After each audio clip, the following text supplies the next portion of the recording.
can a woman wear tzitzit discreetly under clothing? And if not, why? What about talit? Okay. So we've got two things involved here. First off is the commandment about the talit. Now, as you know, Hebrew has gender That's right. is involved in every word. Every noun is either masculine or it's feminine. Right. Okay? So the plural of children, when we say B'nai Israel, that is a masculine word. B'nai means the sons of. Right. But it can also mean sons and daughters because it's in the masculine form. So we don't know whether it's just applying to men or just applying to women. I disagree with you. Well, let me develop it. Oh, okay. Okay. So at first glance, we don't know whether it applies to Yes. men or to women. And it says to wear the I tzitzit. want to say something else. There are times in the text that we actually see Bnot Israel mentioned. We do that. We know specifically. that's specifically daughters. Yeah, exactly. Okay. So, but B'nai Israel, okay, so, and the commandment is given to B'nai Israel to wear the tzitzit. But God made men and women different. Not very much. And because of nidah, there are times when women cannot fulfill the commandment. So another question is, would God give a commandment to us that we cannot fulfill? And we say no. Yeah. So because of that, we say this must not apply to women because they can't do it all the time. So there we're left with B'nai Israel, meaning men, the sons of Israel, that are given the commandment. So the obligation is to the men. Now hang on just a second. Just because men are obligated and women are not, doesn't mean it's forbidden to women. That's a different question in the Yeah. Hang on, but there's more. I know I'm making Tzachי bite his tongue. Okay? So the problem is, may women wear tzitzit? Not are they obligated? And the answer is, tzitzit is an article of clothing. Yes. And in the Talmud, it states that tzitzit is actually in itself a piece of clothing. It's not the talis. The tzitzit is a piece of clothing. That's why you can have wool tzitzit on a linen talis, because they're separate pieces of clothing, Yes. and you can't mix the linen and the wool in the same piece of clothing. So since the tzitzit are a piece of clothing in and of themselves, and it is commanded for men, therefore, a woman being commanded not to wear men's clothing would make the tzitzit not allowable for women. So it's because the women can't wear men's clothing and tzitzit are men's clothing. That's the problem. Yeah. Well, that's one of the problems. I see other issues. And issues that you have to look again, when you read a mitzvah in the Torah, you have to look at the purpose. God is God of purpose. He gives us a mitzvah for a purpose. First of all, first understand that a woman is in a higher spiritual, at least in Judaism, in a higher spiritual level than a man. That's first of all, you need to understand. The way Judaism look at this is very, very, women are much more spiritually attuned than men. That's why men have to do a lot more than women to catch up with women. And if you think about it, there is some truth to this. Some of the most discerning things happen is from women. Now, what is the mitzvah actually saying here? במדבר.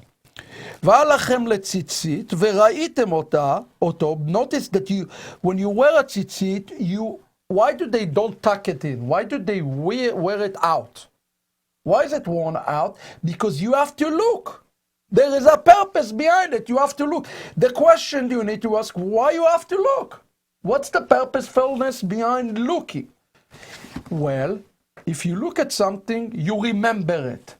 What is it that you remember here? The question is, what we remember? And here it says, וראיתם אותו, וזכרתם את כל המצוות. Okay? So it's a reminder of all the mitzvot, but here it says that you will do them, ועשיתם אותם, but here's the key part, verse 39, chapter 15, Numbers. It says, לא תטורו אחרי לבבכם, ואחרי עיניכם, אשר אתם זונים אחריי. The key word here, there are two words that are important.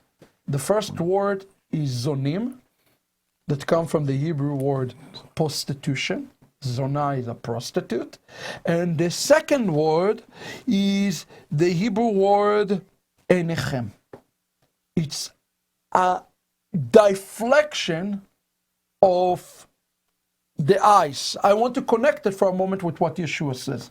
Yeshua says, if one look upon a woman, if one upon us look, he didn't do nothing. You look and say, what a pretty woman. He already committed a sin. In essence, that's what the remedy to deal with this issue is, this Torah. The mitzvah, it says, instead of looking at the woman, you look at this, because that is the substitution. The issue here, the language of the mitzvah of the Tzizit is dealing with a very important sin.